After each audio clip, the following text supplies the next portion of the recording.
Chapter 5, verse 41 through 48, Jesus says, if somebody asks you to go a mile, you go with them 2 miles. Meaning, if somebody asks you to work a little bit harder, you not only work a little bit harder, but you go times 2 of what they're asking. Whether if it's at work, whether if it's at home, if your parents are asking you to do some chores, or your spouse is just asking you to get some things done, then you get it done. But you do extra. You do more. You do more than expected. You do what is not asked to do. And this is because you're a good moral person. And not only that, you're a godly person. At least I hope. And if you're not, put your faith in Jesus Christ and He will change your life. And I promise that. But here's the thing. When it comes to doing 2 miles, you never want to do it sloppy. But you want to go at a fast pace and get things done. You want to knock things out at a good pace. Life is just full of lessons after lessons after lessons, and if you pay attention, you're going to receive your blessing, and that is the truth. Now, if you're not going to pay attention when you mess up, then you're not going to get the lesson. Next time, you're going to be tripping over the same step. You know what I mean? So you got to make sure every so-called L that you take in life, you turn it into a lesson and you learn from it. You make sure that you get something out of it. You can gain so much from a loss. You can gain so much from an L if you really just pay attention to what you really have right there, or what you need to work on. Hold yourself accountable for things. Also understand this. If you're really trying your best, you can never fail. A lot of people are just like, oh, I tried my best and I failed. Did you actually try your best?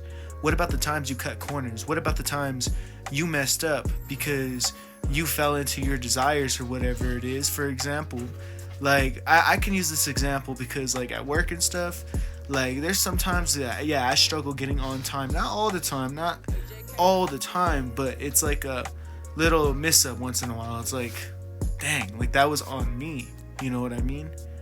And it's a lesson. You got to take it as a lesson, but also understand, if I really tried my best on that day and the night before, I would have went to bed completely early and got there around 6:30 or something like that. You know what I mean? So it's just like, bro, you got to treat this life as lessons after lessons and actually try your best. Don't cut corners. Learn everything you can. Don't go into positions not knowing what you're doing. Make sure to study. Make sure to young Sheldon that stuff. You straight up got to study. Learn all you can in this life. Got to get rid of the overthinking, bro. The more you overthink, the more worse your life gets. And the truth is, look, when you overthink so much, you can even be doing simple things. Things that you've done 1,000 times over and over again, even every day, and you'll even get it wrong because you're overthinking. You're caught up in your head too much. Bro, you got to get out your head, bro. The more you're in your head, the more you're not going to be able to do the things you got to do. Like I said, even just the simple things. It's called the yippies, okay, if you watch sports. Anyways, make sure that you're not worrying about the future. You're not worrying about the past. The future hasn't happened yet. The past is behind you. Look forward.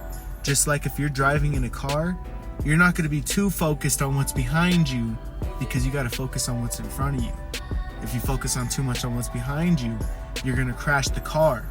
You're going to crash in front of you. You're going to rear end somebody. So you got to make sure that you're not overthinking, worrying about the freaking future, worrying about the past. Stay in the present moment. Be still when things get hard. Be still when things are rough, when things are feeling like it's just like a F5 tornado all up in your life, you know what I mean? You just got to be still. Pray to God and just chill. Because look, life is not worth it when you're overthinking like that.